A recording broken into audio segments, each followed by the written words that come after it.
So now what I want you to go ahead and do is just go ahead, as we've done before, go ahead and export these out to Photoshop. And so you're going to do this as individual layers. So remember, one layer on at a time. You go ahead and export your map, save them as a TIFF file. Go ahead and the resolution should be 200. And remember, you don't have to adjust anything down here at that point. Make sure you label them out. And so in my case, I've got my map label, my file label on there, and then I'm going to go ahead and add contour to that and go ahead and save these out. Some of these are going to take a little bit more time than others, so you watch as it processes the image that's coming off of the contour data. You can see it's relatively slow going. But again, what you're going to do with this on the other side is that we're going to go into Photoshop and we're going to start to use this information. So what you see in here is that I've got my parcel information, so these parcel boundaries that I'm going to use to build my overall layer on top of. One of the things that I like to do as I'm building these maps, though, is that it helps just to be able to see things, to actually go ahead and let's go ahead and scoot Photoshop over here so you can actually see what I'm doing. I went ahead and just double clicked on the background layer to make it active. But really what I'm going to do first is that I'd like some color to actually start to bounce things off of. And so I'm going to go grab just a really light brown, go ahead and get my paint bucket and drop it in, and then I'm going to drop it below, and for right now I'm just going to go ahead and do a quick multiply, right? And so suddenly that everything's hiding in the background. But what that allows me to do then is that I can go ahead and use Magic Wand. Come on, Magic Wand, let's go. And I can select within the original layer. I can come in and, oops, I'll go ahead and expand that out, the tolerance out. But I can use Magic Wand to go ahead and make a selection.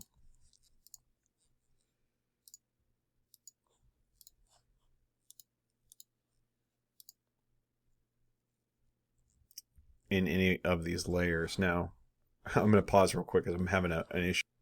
And sometimes the issue is just something as simple as forgetting to hit the contiguous button. So really what I'm aiming for here is that I was trying to make a selection just inside the roadways. And it's not perfect because you're going to see that there's some roadways that have some additional, right-of-way messing up. But in general, what this does is it goes ahead and grabs a pretty clean roadway layer. And I'm actually just going to jump down to that brown layer I created a minute ago and just delete those out. Again, I need to go ahead and click back on multiply. But suddenly now I've got a really nice boundary layer, street layer with a lot of the streets already cut out for me. And I'll have to do that 2 or 3 times and then come back in and do some of the fixes on this. But in general, this allows me to get a really quick map that provides me just with some base information, just so that I can actually see what I'm layering in one layer at a time.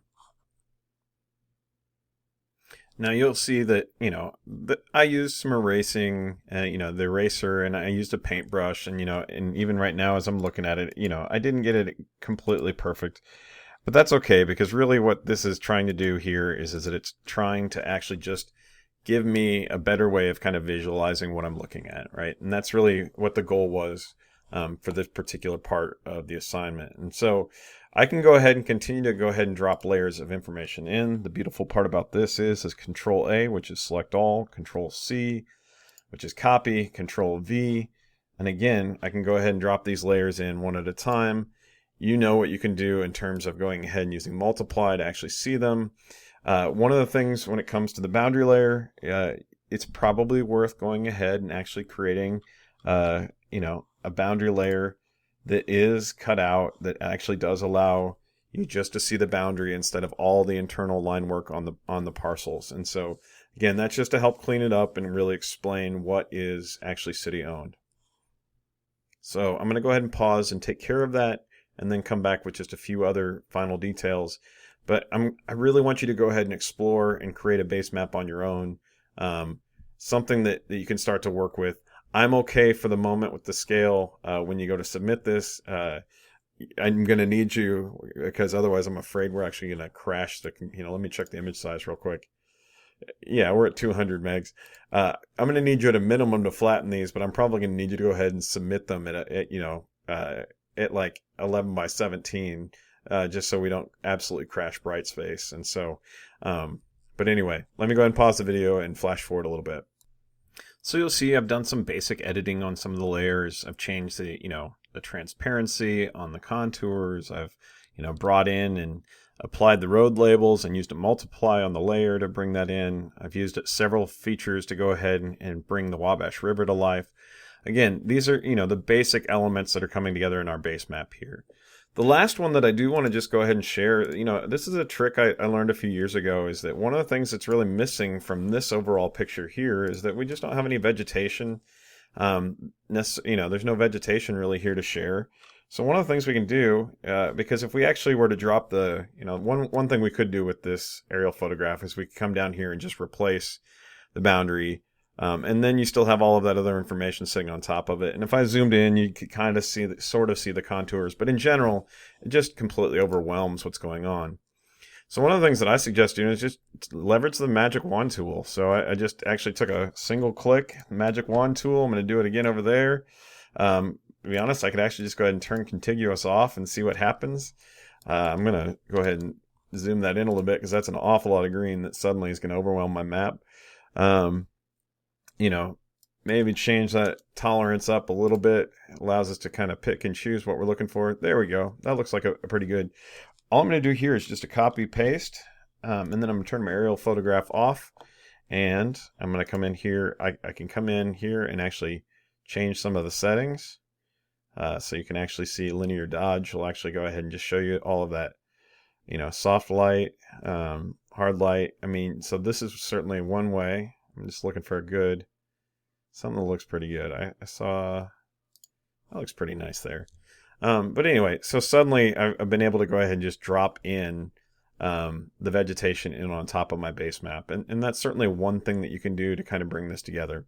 The challenge I'm going to put to you is to go ahead and prepare the base map as you best see fit.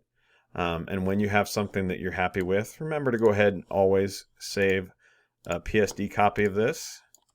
So this is I'm actually going to label this working. And the working base, go ahead and save that out with all of my layers still intact. But before you submit, you go ahead and turn this in for credit. Please go ahead and do two things. One of those is, it's trying to jump over here off screen, but again, you can get there. Go ahead right here, you're going to click, and you're actually going to go ahead and flatten your image. Discard your hidden layers. When that comes up, I want you to go ahead and go to image size. And just for the sake of turning it in, understand that we would totally wipe out our resources. Just go ahead and change that up to 17, like that. Save this as a PDF and submit this to Brightspace.